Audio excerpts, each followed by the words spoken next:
Assalamualaikum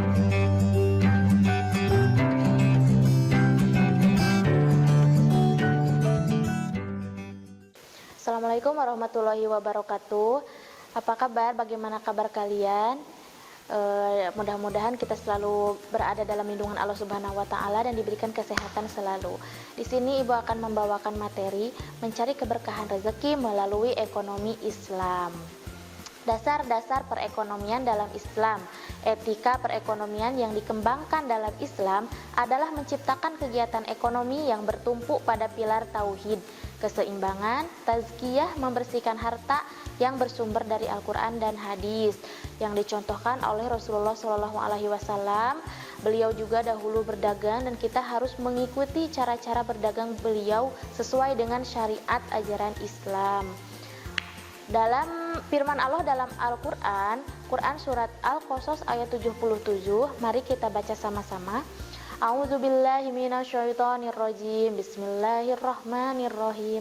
Wabtaghi fima ataqallahu ad-daral akhirata wa la tansa nasibak minad dunya wa ahsin kama ahsanallahu ilaik wa la tabghil fasada fil ard innallaha la yuhibbul mufsidin, yang artinya, dan carilah pahala negeri akhirat dengan apa yang telah dianugerahkan Allah kepadamu, tetapi janganlah kamu lupa bagianmu di dunia dan berbuat baiklah kepada orang lain sebagaimana Allah telah berbuat baik kepadamu, dan janganlah kamu berbuat kerusakan di bumi, sesungguhnya Allah tidak menyukai orang yang berbuat kerusakan. Itu firman Allah dalam Quran surat Al-Qasas ayat 77.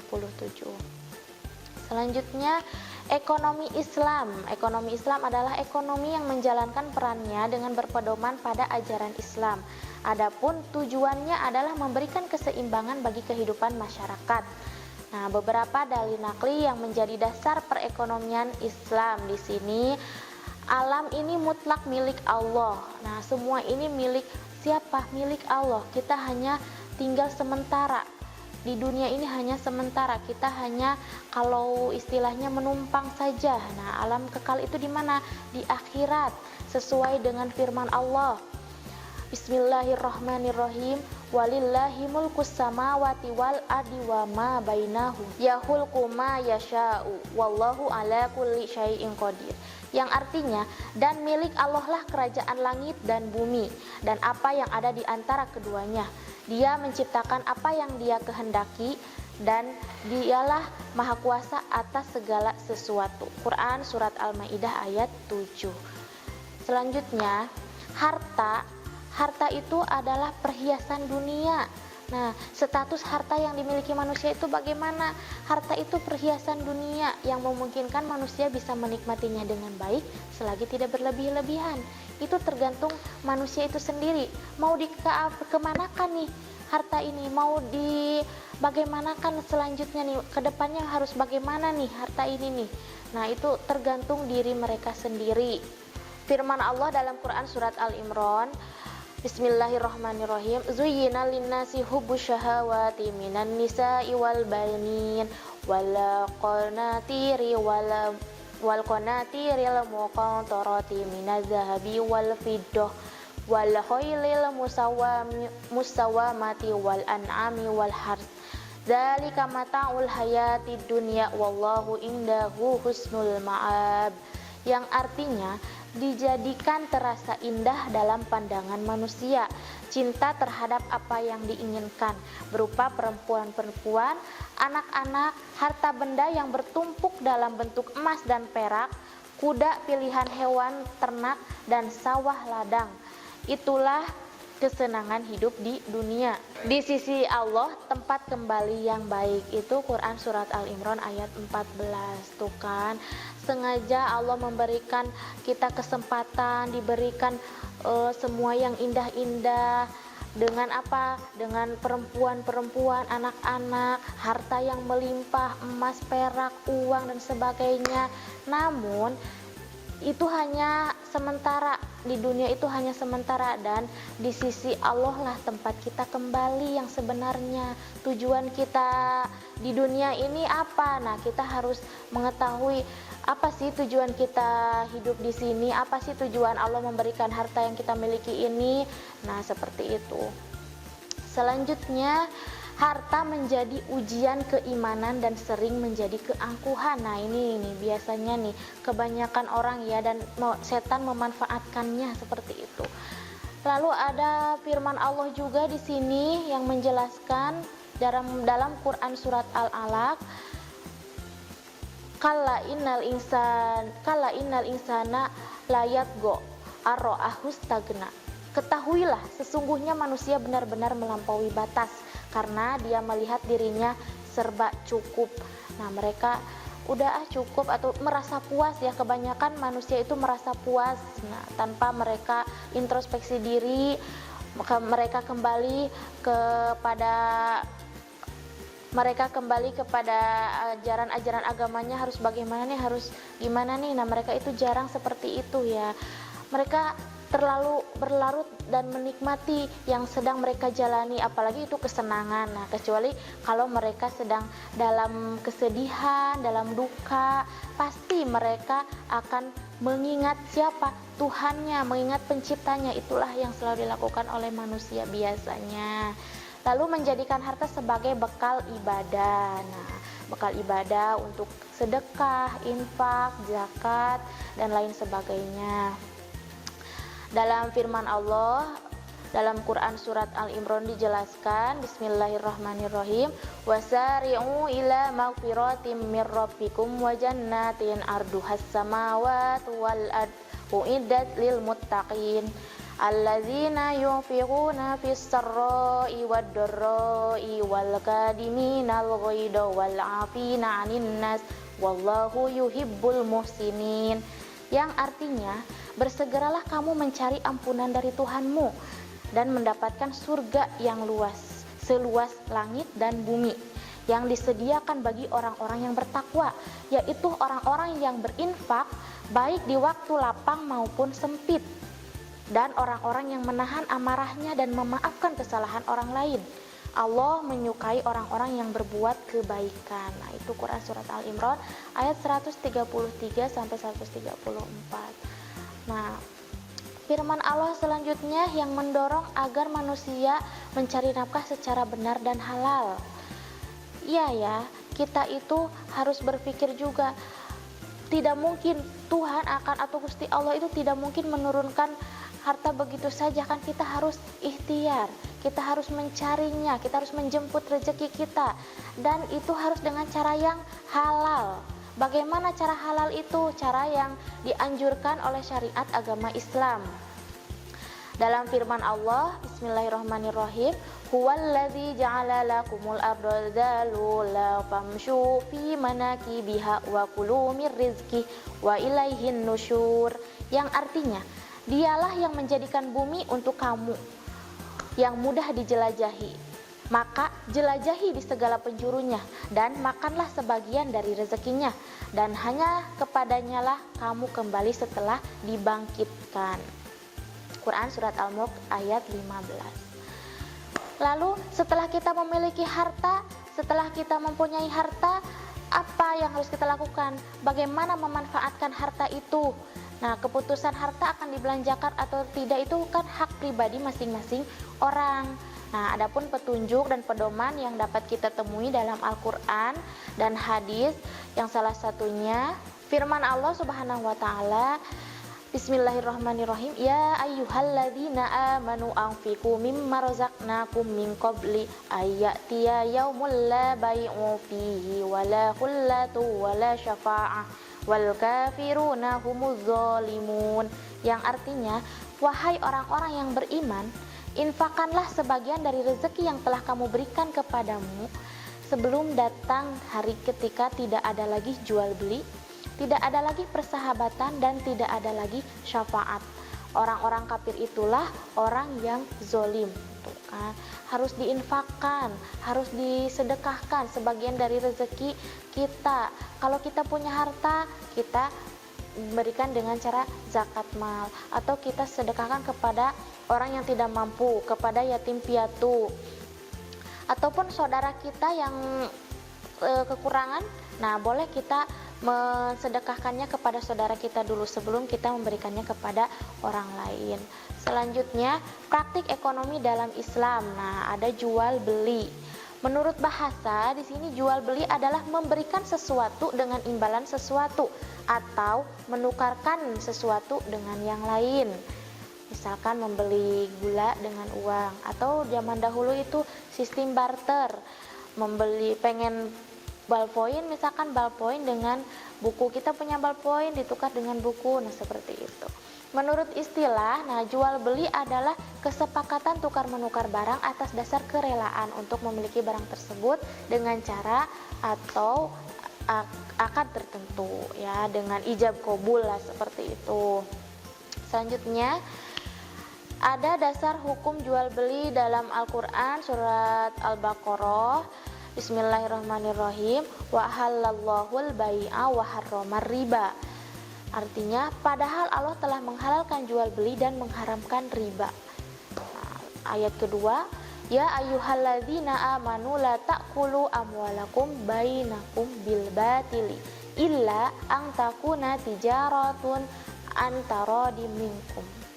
Artinya, wahai orang-orang yang beriman, janganlah kamu saling memakan harta sesamamu dengan jalan yang batil atau tidak benar, kecuali dalam perdagangan yang berlaku atas dasar suka sama suka di antara kamu. Ya, seperti riba kan melebihkan, ya. Jadi ada sistem melebihkan, nah, melebihkan jangka waktu atau nilainya, nominalnya. Nah, seperti itu. Nah, di sini selanjutnya di sini ada rukun jual beli. Ada penjual dan pembeli, ada barang yang diperjualbelikan tentunya, dan ada ijab qabul. Lalu apa sih syarat dari penjual dan pembeli? Nah, syaratnya yaitu balik dan berakal, lalu atas kehendak sendiri dan berhak tasyaruf atau menyerahkan hartanya. Lalu apa sih syarat sah barang yang diperjualbelikan? Suci, bermanfaat, milik sendiri. Nah, walaupun milik orang lain tapi diberikan kuasa oleh orang lain, seperti itu. Ada barangnya, ya, terlihat barangnya. Lalu ada ijab qabul antara penjual dan pembeli. Selanjutnya, bagaimana bentuk-bentuk dari jual beli? Nah, ada jual beli yang sah tapi terlarang, ada jual beli yang terlarang dan tidak sah, dan ada jual beli goror atau ijon. Lalu hiyar. Hiyar itu apa ya? Hiyar adalah masa memilih untuk melanjutkan transaksi atau membatalkannya. Tujuan hiyar agar tidak terjadi penyesalan dalam transaksi.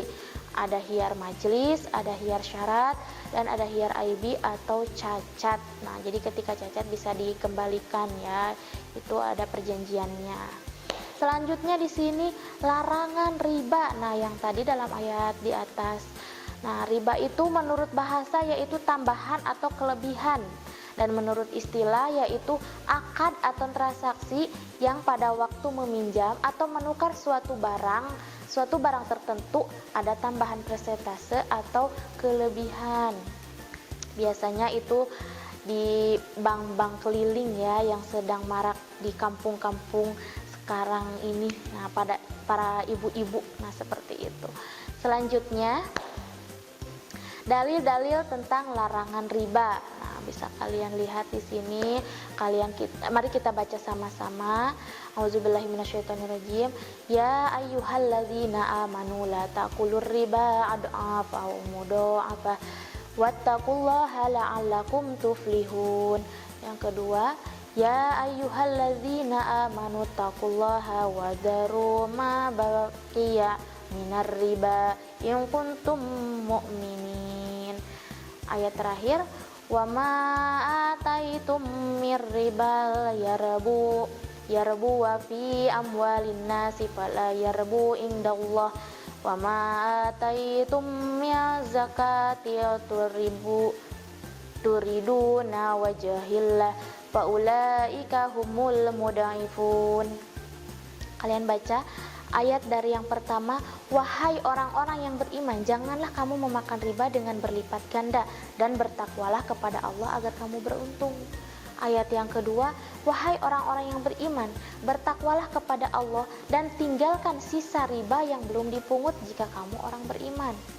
Ayat yang ketiga, dan sesuatu riba atau tambahan yang kamu berikan agar harta manusia bertambah, maka tidak bertambah dalam pandangan Allah. Dan apa yang kamu berikan berupa zakat yang kamu maksudkan untuk memperoleh keridhaan Allah, maka itulah orang-orang yang melipat gandakan. Jadi sudah banyak dijelaskan dalam Al-Quran tentang larangan riba. Bagi kita yang beriman, yang mengetahuinya, hindarilah. Sedari dini kita, sedari masih pelajar, ketahuilah dan hindarilah. Jangan sampai kita termakan oleh bujukan-bujukan bank-bank keliling untuk mengikuti peminjaman uang ini dalam tanda kutip riba. Oke, selanjutnya macam-macam riba. Ada riba fadli, riba kodli, riba nasi'ah, dan riba yad. Bisa kalian lihat nanti di buku kalian masing-masing, ya, itu tugas. Selanjutnya lembaga keuangan bank. Nah, ada bank syariah. Bank syariah adalah bank umum yang melaksanakan kegiatan usaha berdasarkan prinsip syariah dan kegiatannya adalah memberikan jasa dalam lalu lintas pembayaran, simpan pinjam atau menabung. Nah, seperti itu. Namun sesuai dengan syariat ajaran Islam, sesuai dengan pedoman-pedoman Islam yang diajarkan dalam Alkitab dan Al-Quran, Sunnah Rasul dan lain sebagainya. Lalu lembaga keuangan non-bank, syirkah. Nah, syirkah itu transaksi antara dua orang yang bersekutu dalam modal dan keuntungan. Ya, mungkin dalam mereka itu bekerja sama dalam modal berdagang atau lain sebagainya, ya, tapi mereka harus sama-sama untung dan tidak boleh ada yang dirugikan, seperti itu. Lalu ada asuransi syariah. Lalu bagaimana perilaku yang mencerminkan kepatuhan terhadap hukum Islam tentang kerjasama ekonomi? Harta yang dimiliki seorang muslim merupakan anugerah dan amanah dari Allah. Kita harus yakinkan diri kita, alhamdulillah kita dapat rezeki nih hari ini, namun ini adalah anugerah dan amanah dari Allah yang harus kita jaga. Berarti kita harus menggunakannya dengan baik, memanfaatkan harta itu. Misalkan kita hari ini mendapatkan penghasilan, kalau pedagang ya mendapatkan penghasilan segini, nah kita sedekahkan atau kita infakkan ke masjid 2,5%-nya. Lalu kita berikan, kalau yang udah berumah tangga, ayah kita berikan kepada keluarga kita. Nah, itu pasti kan bermanfaat, akan berkah. Nah, seperti itu. Dan tidak boleh merugikan orang lain, tidak boleh menipu. Misalkan nih kita berdagang namun dengan hasil menipu orang lain, berarti uang yang kita dapatkan juga tidak akan berkah. Melaksanakan syariat Islam secara keseluruhan dalam segala sendi kehidupan. Nah, kalau kita udah tahu mana yang benar, mana yang salah, nah kita praktekkan dalam kehidupan sehari-hari kita. Semoga kita juga menjadi seorang umat muslim yang baik. Nah, kalau baik berubah menjadi lebih baik lagi. Nah, seperti itu. Kita harus terus belajar, kita harus terus mencari ilmu kita, dan kita harus memanfaatkan ilmu yang kita punya. Nah, sekian dulu pembelajaran dari Ibu. Semoga kalian dapat memahaminya. Semoga ilmu Ibu yang Ibu sampaikan bermanfaat. Semoga kita selalu berada dalam lindungannya dan diberikan kesehatan selalu untuk bisa mengejar cita-cita kita dan untuk bisa terus belajar, mencari, menuntut ilmu, terutama ilmu agama, ya. Oke, sekian. Wabillahi taufik wal hidayah. Wassalamualaikum warahmatullahi wabarakatuh. Kunjungi sosial media lainnya seperti website kami di pkbmalfata.com, Facebook PKB Malfata Mananjaya, Instagram PKB Malfata Official. Dan terima kasih telah klik video ini. Jangan lupa like, comment, share, and subscribe untuk menunjukkan dukungan kamu terhadap channel ini. Enjoy the video PKB Malfata.